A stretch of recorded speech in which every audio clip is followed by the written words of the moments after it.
Panginoon po ang pinakamalakas na palakpak. Ayan po, bago po tayo umupo. Praise the Lord. Sige po, tayo pong lahat ay mag-aaral. No? Nabanggit po kanina ni Brother Edward, Holy Week po sa ating bansa. No? They are celebrating at kanya-kanya po ng pagse-celebrate. Karamihan ay nasa beach, no, mga bakasyonista. Pero ito po yung panahon na inaalala po natin ang sakripisyo ng ating pong Diyos, ng ating Panginoong Jesus, upang tayo po ay mailigtas. At yun din po ang aking isi-share sa gabing ito, no, as part of our theme for this month of April, Arise and Build a Cross-Redeemed People. So I entitled my sharing tonight as a cross encounter. Ayan, tayo po ay nasa Holy Wednesday. Holy Wednesday. Ayan po, so a cross encounter. And ang ating pong verse ay sa 1 Corinthians chapter 1 verse 18. Sabi po doon, for the message of the cross is foolishness to those who are perishing, but to us who are being saved, it is the power of God. So as an introduction, no, ano po ba ang nire-represent ng cross? It's bukod sa isa siyang ornament or accessory na nakikita natin, no? Kita po natin, ang cross signifies or symbolizes, ayan, torture, death sentence. Nung time po, lalo na nung kapanahonan ni Jesus, nung Roman time.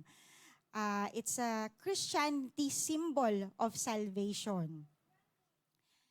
Sabi po dun sa ating pong verse nga, no, it is foolishness to those. So nga, offensive po ang cross to those who do evil because, sabi nga, it directly confronts yung pong wicked ways. So, yung pong mga perishing, yung pong di nakakakilala sa Panginoon, it's foolishness to them.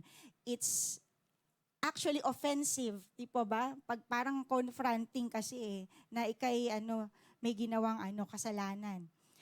But to us who are being saved, sabi po doon, it is the power of God. It is God's way of expressing or showing His love to the world. Sa cross po, ng ating Panginoong Jesus. At ito po nga ay isang instrument na nagpapakita ng pagpapasakit o yung suffering ng ating Panginoong Jesus. So doon po sa Bible po, wala namang masyadong, hindi in detail yung crucifixion. Pero pag napanood po natin yung The Passion of Christ, talaga namang it's very violent, kumbaga excruciating, no?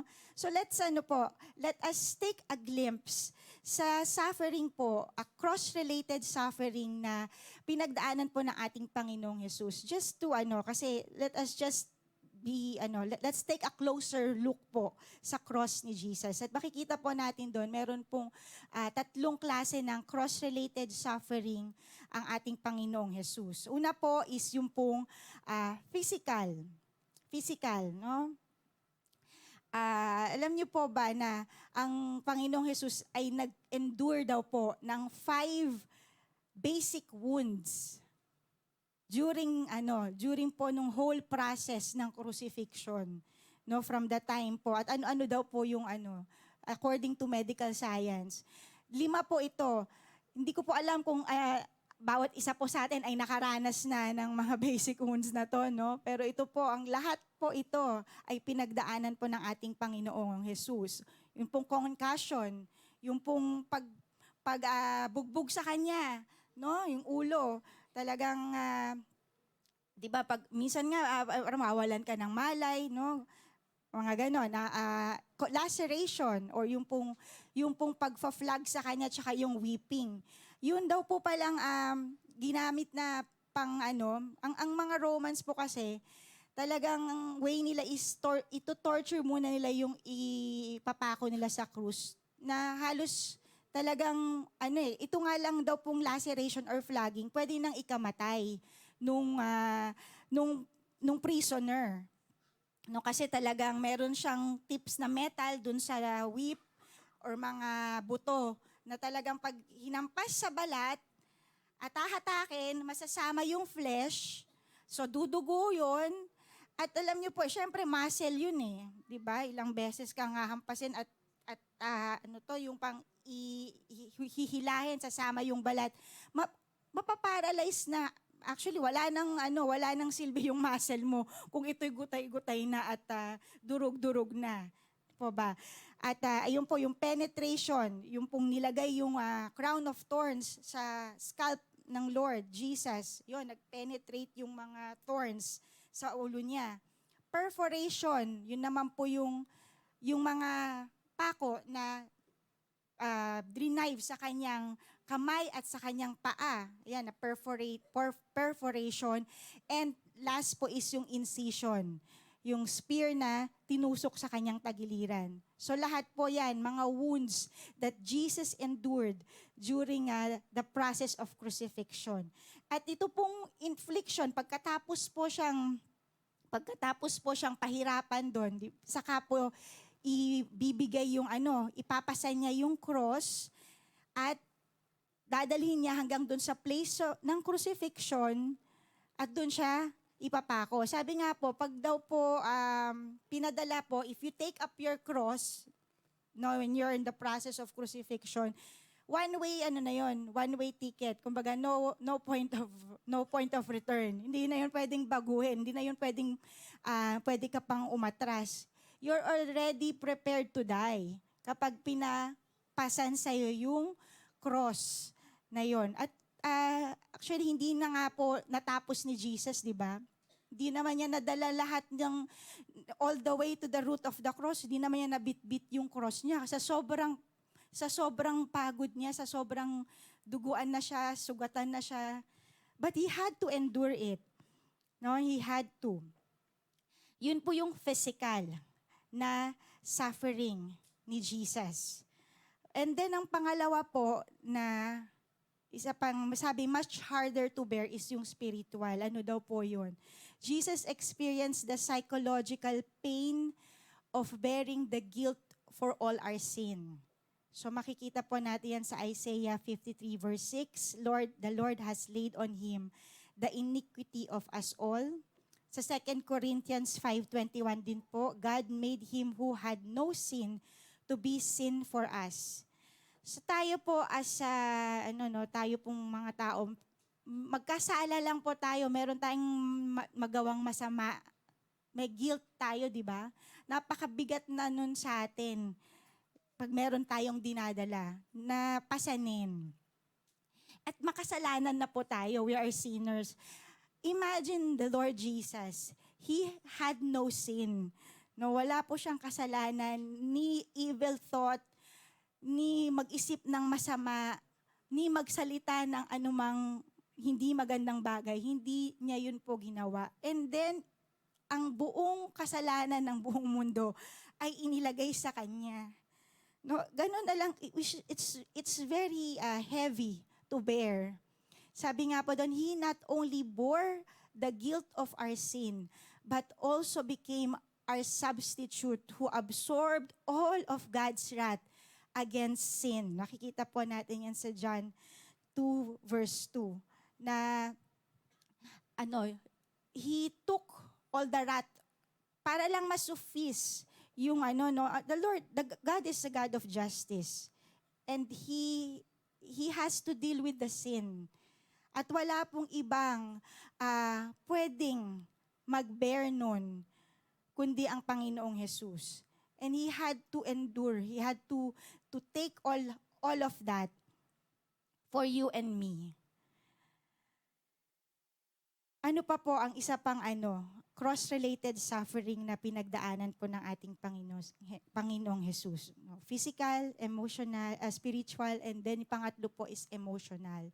Ito po yung sense of abandonment. Nung pong time po na kami na COVID, nung bago pa yung yung usong-uso pa si COVID. 2021. Meron pa pong mga isolation camps noon, di po ba? So na-isolate po kami. Iba po yung pakiramdam ng mahiwalay, yung mawala yung yung mga wala kang touch sa mga kaibigan mo.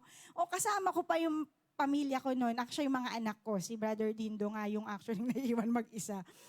Pero napakalungkot ng parang pakiramdam mo inabandon ka o basta mag-isa ka na lang. Yun yung pakiramdam ko no, nakaka-depress po siya. No?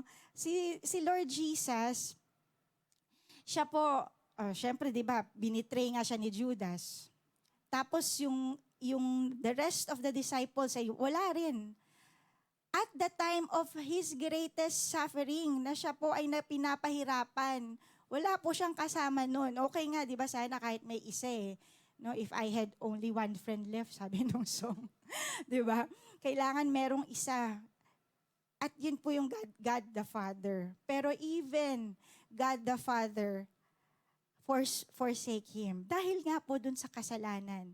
No, sabi nga po, Jesus and God the Father had a perfect fellowship since the beginning. Kumbaga, for all eternity, at that very moment na pinupor ng God the Father yung wrath kay Jesus, between, sabi nila, 12 noon hanggang 3 p.m., yun yung yun daw po yung time na talagang naramdaman ni Lord Jesus yung sobrang nag-iisa siya, na abandon siya, that he even cried out, my God, why have you forsaken me?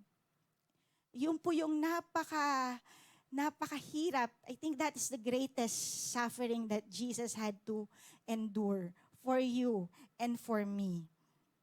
Jesus took all our sins, shame, and suffering.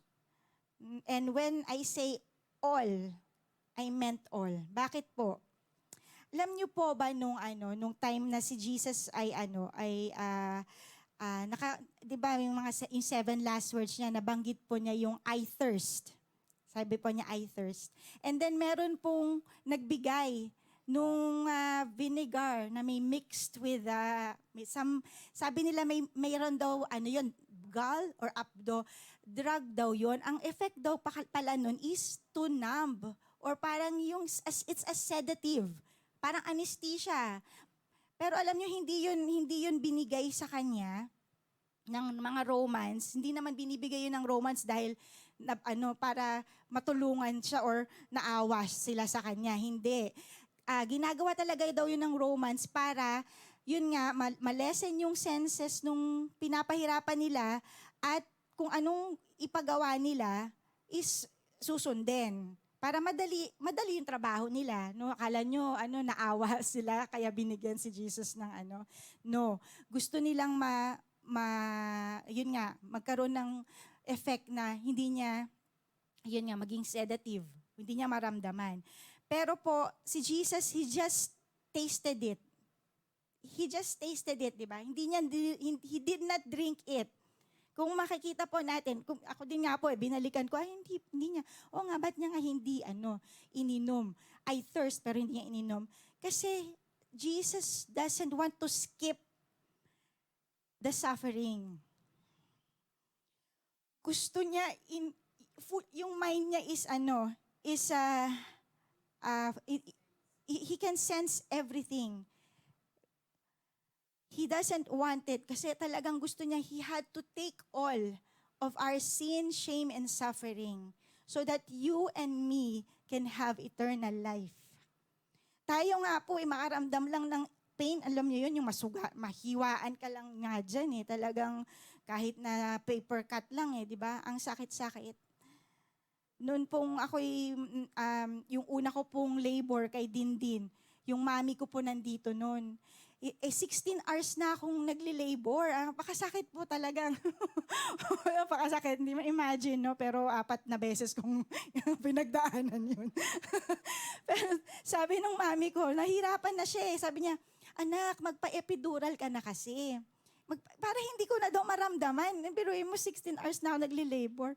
Unang anak po kasi, si Brother Dindo, wala ayaw. Hindi ako pipirma dyan. Talaga ngayon, hindi naman siya yung nahihirapan, no? Pero ayaw niyang pumirma dun sa...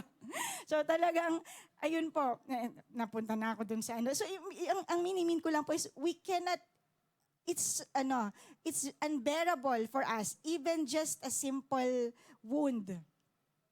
Pero si Lord Jesus, He doesn't want to skip anything. He really gave His all. At ito pa po, just to put a note into it, si Jesus, sabi nga, di ba po, He laid down His life. He laid down His life. It was not taken from Him. Hindi po to yung yung pinatay siya na hindi niya will. He laid down His life. There's a difference. No, sa mga sa medical, di ba po, pagka meron pong naghihingalo, meron pong tinatawag na parang death rattle, tawag nila. Kasi yung last na breath mo, ito yung active. Kumbaga, mo yan, sa'yo pa yan, act mo pa yan. Pero yung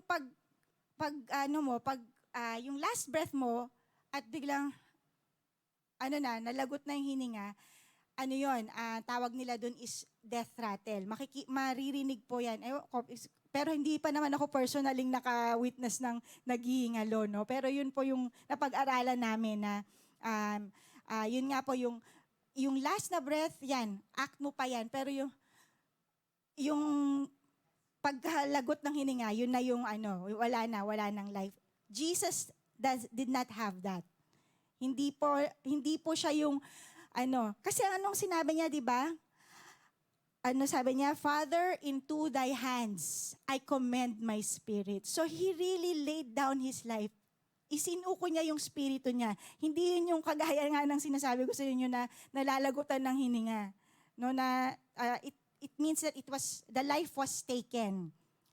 At Diyos lang naman ang pwedeng ng life, ng spirit natin ang kumuha nun. Pero si Jesus, He laid it. No one took it away from Him. He did it so we can have the peace with the Lord, with God the Father. So ayun po yung mga sufferings na pinagdaanan po ng ating Panginoong Jesus sa krus ng Kalbaryo. At kung gusto pa nating in detail talaga, no, ayun nga po, yung pong sa The Passion of Christ. At si Pastora, every time, ipopost niya po yung picture ni Jesus. And of course, it doesn't mean that it's really the actual that happened. Pero kailangan po nating, magkaroon tayo ng up close and personal look sa cross ni Jesus. So that we would really value, we would really capture yung pong work na ginawa niya. Tayo po ay naligaw, we were lost, we were confused, wala pong sense yung buhay natin, there was no assurance of the future, no, nung tayo po'y wala sa Panginoon. Pero dumating po ang Lord Jesus at He reached out to us. He wants to be relatable. Hindi po yung Diyos na gumawa ng langit at lupa at ang lahat ng bagay sa mundo, pero wala siyang connection sa atin. He wants to relate to us sa kanyang mga nilalang. Naalala ko po yung aming the 9th anniversary pa yon. Hindi ko po alam kung sino yung mga nandito nun. May presentation po kaming ginawa nun, yung shadow play, na ayun po yung nagre-reach out po yung mga tao, and then ayan po meron pong hand from heaven na nag-reach down, si Jesus, at dire-diretso po siya sa cross. So yun po yung meeting place natin. No, tayo as sinners at ang ating Panginoon na who is holy and just. We had to meet somewhere. At yun nga po, natigis po ang dugo ng Panginoon, and we have forgiveness. from all our sins. Now, ayan po, punta po tayo sa next na slide dyan. Meron po akong, ayan, sabi ko po dyan, getting up close and personal sa cross ng ating Panginoon. So as we come before the cross of Jesus, what is our standing? Paano po ang saan po tayo tumatayo ngayon sa harap ng cross ng ating Panginoon? With all that we learned, how He suffered, medyo nga hindi pa detailed yung aking nabanggit. Pero with all of that, how can we say how we stand in front of our Lord Jesus? Tayo po ba'y nakakasiguro na we are saved? Is He really our Lord and Savior? Meron pong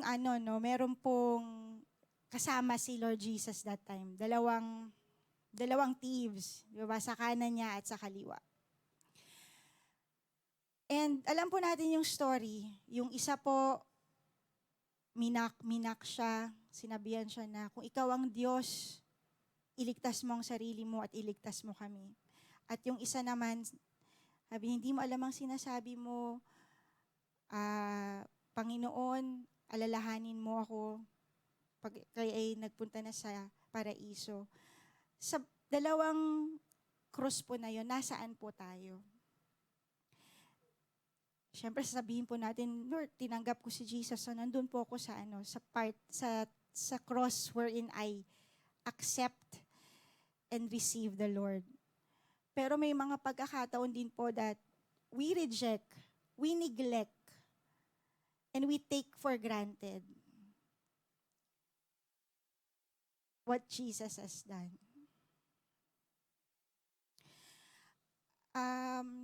Marami pong pagkakataon sa buhay po natin. Ako po personally po, syempre, I don't know with you, kung kayo po ay bago, gaya ni Kuya talagang he had just had a cross encounter, si Brother Mon, sa kanyang testimony. May bago, talagang on fire. Andun yung passion, andun yung talagang desire para sa Panginoon. Meron naman pong nandito, yes, we can see them every day, doing what they are really doing, routinary. Kasi ito na yung nakagawian natin eh. At meron naman pong, hindi natin alam, maaring nandito po tayo, pero ano nga ba, Lord, ang standing ko? Tayo na lamang po ang makakasagot nun. At it's between you and the Lord kung ano po yung standing natin. But every day, every time, we are given the chance to face, stand before the cross of Jesus and just remember how much He loved us. What He had to endure. The Lord Jesus came just to suffer. Dumating lang po siya dito sa mundo para mag-suffer. He is a man of sorrow, sabi nga po, di ba? With all His earthly existence, He just came to serve and not to be served. Lahat po ng ginawa niya sa krus ng Kalbaryo para sa iyo at para sa akin, karapat-dapat po ba tayo? Are we worthy of it all? Tanong ko po sa bawat isa. Alam niyo po, hindi po tayo karapat-dapat. But the time that Jesus gave it all, at tayo po ay lumapit sa Kanya, tayo po we accepted, we repent, sabi po dyan, we repent of our sin, we acknowledge that we are sinners, we receive Jesus by faith in our hearts, and we decided to follow Him and serve Him, then that made us worthy sa ginawa pong paglalaan, pagbibigay ng buhay ng Panginoon sa atin. Mawawalan po ng kabuluhan lahat kung i-ignore po natin ang ginawa ng Lord. If we will take it for granted, baliwalain lang po natin yun, mawawalan po talaga yun ng kabuluhan. It will not have any meaning and we will not be worthy of the Lord. Pero tayong lahat po na nandito, sabi nga po ng ating team, across redeemed people, di po natin sinayang ang ginawa ng Panginoon sa krus ng Kalbaryo. Amen po. Hallelujah. Praise the Lord, praise the Lord. So every time po we are given the chance, the Lord, He is faithful, He is just. He is a God of second chances. Tayo po, nandito pa rin po tayo sa mundo. We're not perfect. We are still a work in progress. Sabi nga po, we commit sin, nagkakasala tayo, but sabi nga po, if we repent, if we truly repent, we will not go back to that old ways. Even the very sight of sin, ayaw na ayaw natin. Kasi ganun natin pinapalahalagahan yung ginawa ng Diyos para sa atin. His work of salvation, His work of redemption. And as conclusion na po ako, medyo mahaba po ito, sige basahin ko na lang po. No, people everywhere need Jesus. And it is our duty as a cross-redeemed people to tell them the good news. Let us not get trapped in a cycle of praying, Lord, forgive me and help me. Lord, forgive me and help me. Forgive me and help me. Mawala na po tayo sa ganung way lang ng pananalangin. Hindi ko po sinasabing mali yun. But we have to get past that. We must look past ourselves to see many hurting, needy, hopeless people around us still trapped in the bondage of sin like we once were. We have a story to tell that they need to hear. We have our own scars because we were all before in bondage of sin, that they need to see. May we never avoid, neglect, or be ashamed to tell them about Jesus and what He has done for us. And by the Holy Spirit who lives within us, we can do it. This is the treasure in jars of clay that Apostle Paul described in 2 Corinthians 4 verse 7 to 9. We all need to fulfill our own version of the book of Acts. Hindi po nagkataon lang na yung book of Acts ay sumunod dun sa 4 Gospels. That 4 Gospels is the good news, the work of Jesus, and ang sunod po is ang book of Acts. It means to say we have to move. We have to act. It's a book of action. At yun na po is to tell the world of the good news. We all need to fulfill that, to show that surpassing power of a renewed life belong to God and not to us. At sabi nga po ng ating team for this month, in Galatians 6:14, may I never boast except in the cross of our Lord Jesus Christ, through which the world has been crucified to me and I to the world. Wala po tayong ipagmamalaki. Wala naman po talaga tayong maipagmamalaki, mga kapatid. Ang pwede lang at dapat lamang pong natin ipagmalaki is tayo po'y nakakatayo by the grace of the Lord, by the work of Jesus at the cross of Calvary. We can stand here. We can do the work because God has given us the Holy Spirit to give us the power, give us the courage to tell about Jesus.